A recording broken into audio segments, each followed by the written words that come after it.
A kú déédé àsìkò yìí, kókó inú ìwé ìròyìn la mú wá fún yín láti inú àwọn ìwé ìròyìn ilẹ̀ Nàìjíríà. Orúkọ tèmi ni Ọmágbémisọ́lá Ọmọlọ́rọ̀mọdẹ̀.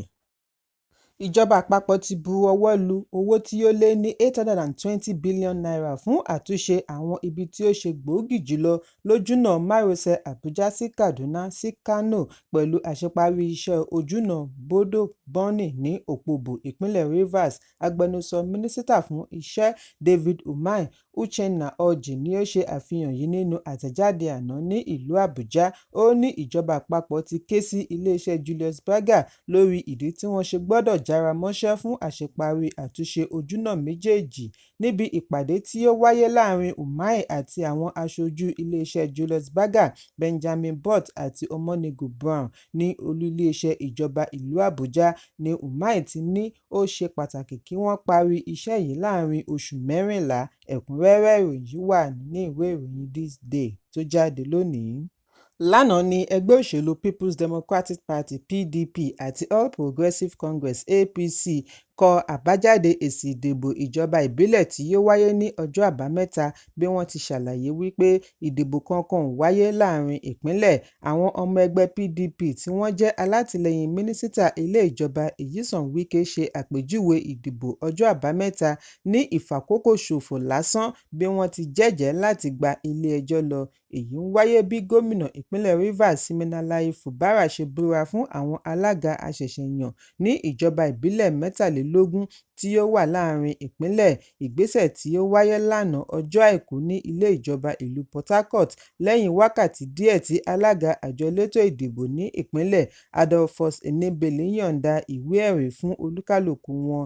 Ìdìbò ìjọba ìbílẹ̀ ọjọ́ Àbámẹ́ta ni ó kún fún oríṣiríṣi wàhálà bíi ìdúgbàmù àti ìró ìbọn, ṣùgbọ́n tí ẹgbẹ́ òṣèlú Action People's Party (APP) rí ipò 22 dìmú nínú ipò 23, nígbà tí ẹgbẹ́ òṣèlú Action Alliance rí ipò 1 dìmú. Bákan náà ni APP kó ìbò 314 nínú 319 ní ipò kánsílọ̀ tí ó wáyé ní ìjọba ìbílẹ̀ 23. Ètò ìdìbò yìí kún fún ọ̀pọ̀lọpọ̀ ìdíwọ́ láti ìjàgbara láàrin Fubara àti aṣíwájú rẹ̀ Wike. Lẹ́yìn tí wọ́n pàdánù agbára sí ọwọ́ Wike ni àwọn alátìlẹyìn Fubara kọjá sí ẹgbẹ́ òṣèlú APP tí wọ́n fi rí ìbò alága mú ní ìjọba ìbílẹ̀ wọn. Níbi ìfọ̀rọ̀wánilẹ́nuwò pẹ̀lú akọ̀ròyìn ní kété tí wọ́n ṣe ìbúra fún àwọn tí wọ́n jáwé olúborí, ní alukoro ẹgbẹ́ òṣèlú PDP Kenneth Yorika ní ẹgbẹ́ òṣèlú wọn yóò tako àbájáde ètò ìdìbò ní ilé ẹjọ́, àwọn á sì rí dájú wípé ìdájọ́ òdodo wáyé. Fún ìdí èyí, àwọn kò gba ìbúra tí wọ́n ṣe. Yorika ní láti ìbẹ̀rẹ̀ ní ẹgbẹ́ APC ti yarí wípé bí ìjọba ìpínlẹ̀ ṣe ìdáwọ́kọ̀ níbi ètò ìdìbò kò bá òfin mu. Nítorí fẹ̀kàntẹ́lẹ̀, àwọn ti ní kí ètò ìdìbò má wáyé pẹ̀lú ìdájọ́ tí adájọ́ Peter Lifu láti ilé-ẹjọ́ gíga gbé kalẹ̀. Ó ní ẹgbẹ́ àwọn jẹ́ ẹgbẹ́ tó ń pa òfin mọ́, àwọn kò ní ṣe ohun tí ó bá lòdì sófin. Ìdí nìyí tí àwọn fi ṣe ìfẹ̀hónúhàn ní ọjọ́ Àbámẹ́ta láti sọ gbangba wípé kò sí ètò ìdìbò. Ẹ̀kúnrẹ́rẹ́ ìròyìn yìí wà nínú ìwé ìròyìn Punch tó jáde lónìí. Gómìnà ìpínlẹ̀ Ọ̀yọ́ Ṣèyí Mákindé ti kéde wípé ìjọba rẹ̀ yóò bẹ̀rẹ̀ sí san N70,000 (70,000) owó oṣù òṣìṣẹ́ tó kéré jù ní kété tí wọ́n bá ti yanjú àtúpalẹ̀ lórí owó oṣù òṣìṣẹ́ Consequential Salary Adjustment. Bákan náà ni ó kéde N25,000 (25,000) àlékún owó oṣù òṣìṣẹ́ pẹ̀lú N15,000 àlékún owó oṣù àwọn òṣìṣẹ́ fẹ̀yìntì fún oṣù 3 mìíràn. Gómìnà fìdí ẹ̀ múlẹ̀ wípé àwọn ń ṣàlékún yìí láti fi dí àlàfo títí di ìgbà tí ìdúnàdúrà yóò fi parí.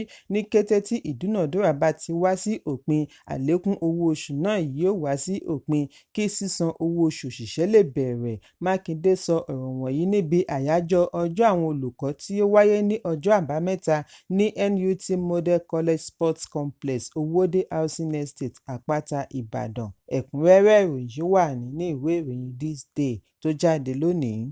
Lánàá ni ẹgbẹ́ òṣèlú Labour gba àbá ẹgbẹ́ òṣèlú New Nigeria People's Party (NNPP) láti jẹ́ kí olùdíje du ipò ààrẹ wọn fún ọdún 2023 Rabiu Kòkòǹsó di olùdíje papọ̀ running mate pẹ̀lú Peter Obi níbi ìdìbò ààrẹ ọdún 2027. Nínú àfihàn kan tí ó gba orí ẹ̀rọ ayélujára ni Kòkòǹsó ti fi èròǹgbà rẹ̀ hàn láti díje papọ̀ pẹ̀lú olùdíje du ipò ààrẹ àná lábẹ́ ẹgbẹ́ òṣèlú Labour.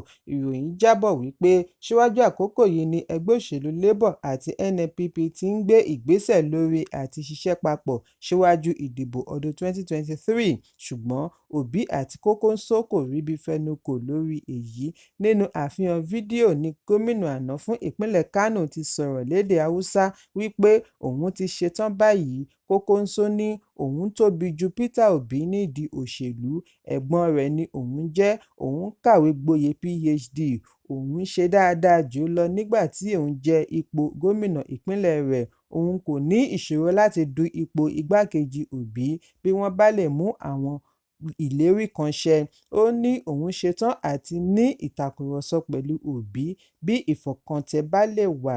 Níbi ìdìbò ààrẹ tí ó kọjá ni Obi ti mú ipò kẹta tí Kòkòǹsó sì ṣe ipò kẹrin tí ó jìnnà. Bí a kò bá gbàgbé wípé Kòkòǹsó náà wà lára àwọn tí ó ń bu ẹnu àtẹ́ lu ìṣèjọba ààrẹ Bọ́lá Tinubu pẹ̀lú ètò òfin ọrọ̀ ajé tí ó ti sọ orílẹ̀-èdè sínú ìṣẹ́.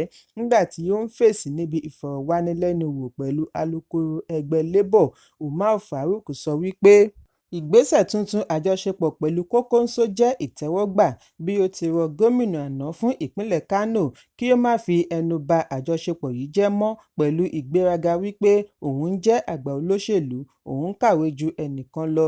Ó ní gẹ́gẹ́ bí ẹgbẹ́ òṣèlú, àwọn ń dúró fún ìṣèjọba gidi, àwọn sì máa ń pín ire láre fún gbogbo olùdíje lábẹ́ ẹgbẹ́ wọn, ìbáà ṣe onípò àná tàbí èyí tó ń ṣèjọba lọ́wọ́lọ́wọ́.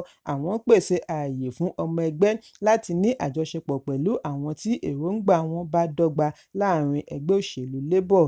Inú àwọn sì dùn wípé Kòkòǹsó ti sọ̀kalẹ̀ láti orí ẹṣin tí ó wà bí ó ti gbà láti ṣe igbákejì Obi, pàápàá jùlọ bí wọ́n ṣe rí wípé Obi rí ìbò tí ó lé ní mílíọ̀nù 6 ṣàjọ níbi ìdìbò ọdún 2023. Ṣùgbọ́n pẹ̀lú gbogbo bí Kòkòǹsó ṣe lóhùn lẹ́nu tó ní ẹkùn àríwá, ìbò rẹ̀ kò pé mílíọ̀nù 2.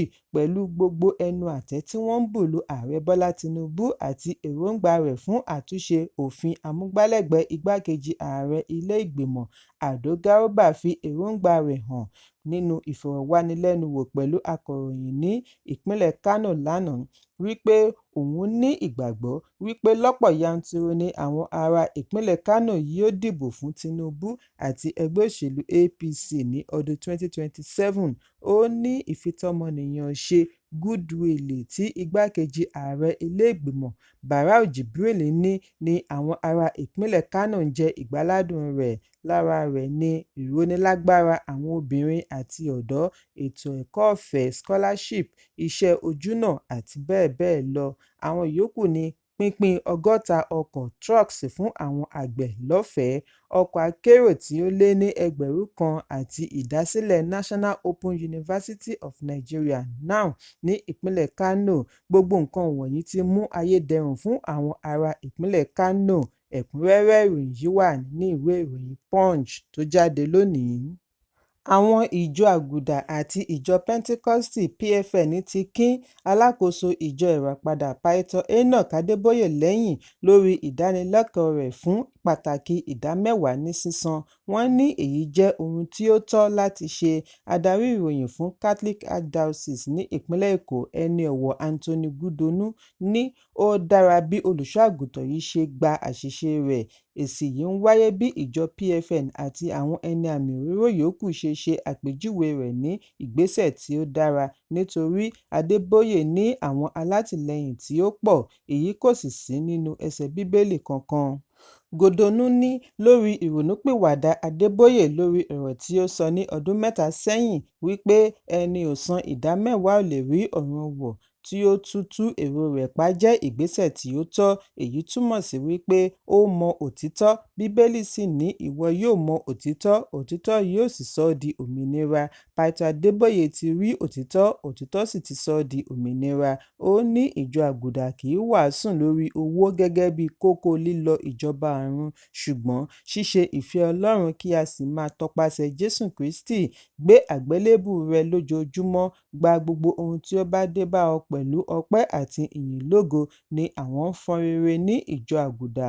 Gòdónù ní inú òun dùn wípé Paito tí ó jẹ́ ẹni ọ̀wọ̀ tó gbajúmọ̀ lórílẹ̀-èdè ni ó jáde wá láti wá sọ òtítọ́ níbi ọjọ́ orí rẹ̀ gbé dúró. Òun kì í kú oríire wípé ó mọ òtítọ́, ó sì fi ìmọ́lẹ̀ hàn fún aráyé.